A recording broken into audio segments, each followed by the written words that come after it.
तो लोकी हमेशा से ही कहता आया है कि उसके ऊपर एक बहुत ही नेक इरादे का बोझ है और लोकी सीरीज को देखकर ऐसा लग रहा है कि हर नए एपिसोड के साथ ये बोझ बढ़ता ही जा रहा है। हेलो दोस्तों, बहुत बहुत स्वागत है आपका हमारे और आपके अपने चैनल थ्रिल स्टेशन पर। मैं हूं अजय और इस वीडियो में हम लोग रिव्यू करने वाले हैं लोकी सीरीज के दूसरे एपिसोड का। तो आइए शुरू करते हैं।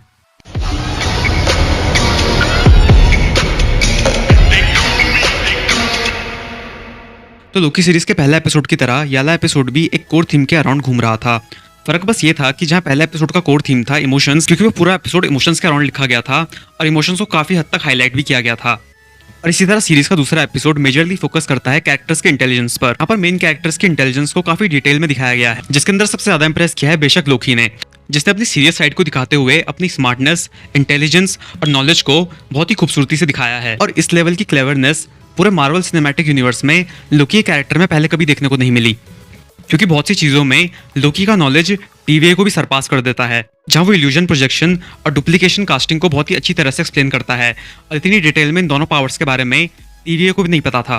हालांकि ऐसा नहीं है कि हमने लोकी की स्मार्टनेस को पहली बार विटनेस किया है, इससे पहले भी हमने लोकी को कई बार उसका तेज दिमाग लगाते देखा है, मगर कुछ बुरी चीजों में। लेकिन यहाँ पर लोकी टीवीए की मदद करने के लिए अपने दिमाग और इंटेलिजेंस का इस्तेमाल कर रहा है और लोकी के कैरेक्टर में एक सेंस ऑफ रिस्पॉन्सिबिलिटी नजर आ रही है। लेकिन इस सबसे बढ़कर मेन फोकस किया है उस चीज पर जिसके लिए एजेंट मोबियस ने सबसे बड़ा रिस्क लिया है। जहां वो ऐसा मानते हैं कि अगर इविल लोकी के तेज दिमाग को टैकल करना है तो ये काम लोकी से बेहतर और कोई नहीं कर सकता।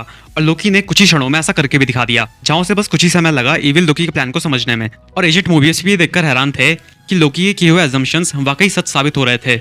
इस सब के अलावा इस एपिसोड में जो सबसे अच्छी बात थी वो ये थी कि इस एपिसोड के अंदर पुराने लोकी के चार्म को फील किया जा सकता था। जहां वो ऊपर से तो टीवी की मदद कर रहा है, लेकिन कहीं ना कहीं वो इस बात को लेकर सचेत भी है कि टीवी और एजेंट मोबियस को उसकी जरूरत से तब तक है जब तक वो इविल लोकी को पकड़ नहीं लेते।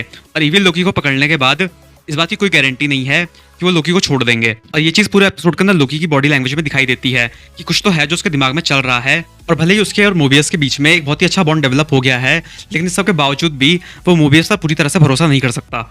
और यहाँ पर वाकई तारीफ करनी पड़ेगी एक्टर टॉम हिडलस्टन की, जो लोकी के इन सभी इमोशंस को अपने अभिनय के माध्यम से दर्शकों तक पहुंचाने में कामयाब रहते हैं। क्योंकि यहाँ पर बात यह है कि एक राइटर के तौर पर आप कुछ भी लिख सकते हो, एक डायरेक्टर के तौर पर आप कुछ भी ऑडियंस को दिखा सकते हो, लेकिन अगर एक एक्टर उसे अच्छी तरह से पोर्ट्रे ना कर पाए तो राइटर और डायरेक्टर की मेहनत की अहमियत वहीं खत्म हो जाती है। लेकिन टॉम हिडलस्टन कहीं पर भी निराश नहीं कर रहे। वो जिस तरह से शो के अंदर लोकी को पोर्ट्रे कर रहे हैं वो देखकर एक दर्शक के तौर पर आपको जरूरत ही नहीं पड़ेगी कि जो कुछ भी लोकी के दिमाग में चल रहा है वो सब वो खुद बताए, क्योंकि आप सिर्फ उनकी बॉडी लैंग्वेज देखकर ही समझ जाएंगे कि लोकी के दिमाग में क्या चल रहा है। सबके अलावा इस एपिसोड में एजेंट मोबियस के कैरेक्टर पर भी काफी ध्यान दिया गया है, जहां उनके कैरेक्टर को थोड़ा और डीपली समझ पा रहे हैं और बहुत ही खूबसूरती से बताया गया है कि उनके लिए उनकी जिंदगी के क्या मायने हैं। इसके साथ ही इस एपिसोड में भी पिछले एपिसोड की तरह एक जनरल कॉन्वर्सेशन वाला सीन देखने को मिला, जहां पर एजेंट मोबियस और लोकी बस आपस में बैठकर बात कर रहे हैं। लेकिन जो ये बात हो रही है इसके एक डायलॉग को सुनना और अच्छी तरह समझना बहुत ज्यादा जरूरी है। और जिस तरह से उस पूरी कॉन्वर्सेशन को कंडक्ट किया गया है वो देखना वाकई दिलचस्प है, क्योंकि दोनों ही कैरेक्टर एक दूसरे को इस तरह से कॉम्प्लीमेंट करते हैं जिसे सुनकर आप उन दोनों के बारे में काफी कुछ समझ पाते हैं। और एक क्लियरली दिखाई देता है कि किस तरह से वो दोनों एक दूसरे के दिमाग में झांकने की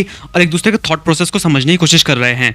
इसके साथ ही इस एपिसोड में ये भी रिवील कर दिया गया कि इविल लोकी एक फीमेल है। जैसा कि हमने बात की थी इंटेलिजेंस की, तो इस एपिसोड में उनकी इंटेलिजेंस लेवल को भी दिखाया गया है, जो बहुत समय से कुछ बहुत बड़ा प्लान कर रही थी और इस एपिसोड के आखिर में उनका प्लान सक्सेसफुल हो गया है। साथ ही इस एपिसोड में ये भी दिखाया गया है कि जो इविल लोकी है वो असली लोकी के प्लान में जरा भी इंटरेस्टेड नहीं है, जिससे हमें ये पता चलता है कि उसका जो असली विजन है वो लोकी के प्लान से भी कहीं गुना ज्यादा बड़ा है। इस सब के अलावा जैसे कि हमें पहले एपिसोड में बताया गया था कि रीसेट चार्ज क्या काम करता है, इस एपिसोड में हमें डिटेल में दिखाया गया कि वो काम वो किस तरह से करता है। और ये चीज पूरी तरह क्लियर हो गई कि वो सिर्फ टाइम को रीसेट नहीं करता, बल्कि वो हर चीज को एलिमिनेट कर देता है जिस चीज को उस टाइम पर एग्जिस्ट ही नहीं करना चाहिए था। इस सब के अलावा इस एपिसोड को देखते वक्त एक और चीज हमें रियलाइज हुई कि एसगार्ड के लोगों का ड्रेसिंग सेंस फर्स्ट सेंचुरी के इटालियन लोगों के ड्रेसिंग सेंस जैसा था।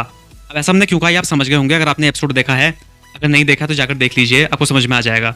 साथ ही इस एपिसोड में हमें पहली बार फ्यूचर का टाइम ट्रैवल दिखाया गया है, जो कि इससे पहले शायद कभी मार्वल सिनेमैटिक यूनिवर्स में देखने को नहीं मिला। लेकिन सवाल यह आता है कि आगे क्या होने वाला है, क्योंकि लोकी का प्लान पूरा हो चुका है और इस बात के काफी चांसेस हैं कि वो चली गई है टाइम कीपर्स के पास। साथ ही हमारा लोकी भी जो शुरुआत से टाइम कीपर से मिलने में काफी इंटरेस्ट दिखा रहा था, उसके लिए भी काफी सुनहरा मौका था टाइम कीपर से मिलने का। तो आने वाले एपिसोड्स में थ्योरी करेक्ट भी हो सकती है और ऐसा भी हो सकता है कि इससे भी बेहतर कुछ देखने को मिले। लेकिन इस बारे में आपकी क्या राय है ये हमें कमेंट्स में जरूर बताइएगा। साथ ही अगर इस एपिसोड से रिलेटेड आपके मन में कोई भी सवाल आया हो तो आप हमसे पूछ सकते हैं, हम आपके सवाल का जवाब देने की पूरी कोशिश करेंगे। इस वीडियो में फिलहाल इतना ही। अगर आपको वीडियो अच्छा लगा हो तो इसे लाइक करें, दोस्तों के साथ शेयर करें, हमारे चैनल को सब्सक्राइब करें और कोई अपडेट्स के लिए हमें इंस्टाग्राम पर फॉलो करें। आपसे जल्दी मिलेंगे फ्रेंड्स, तब तक अपना ख्याल रखिए। Thanks for watching.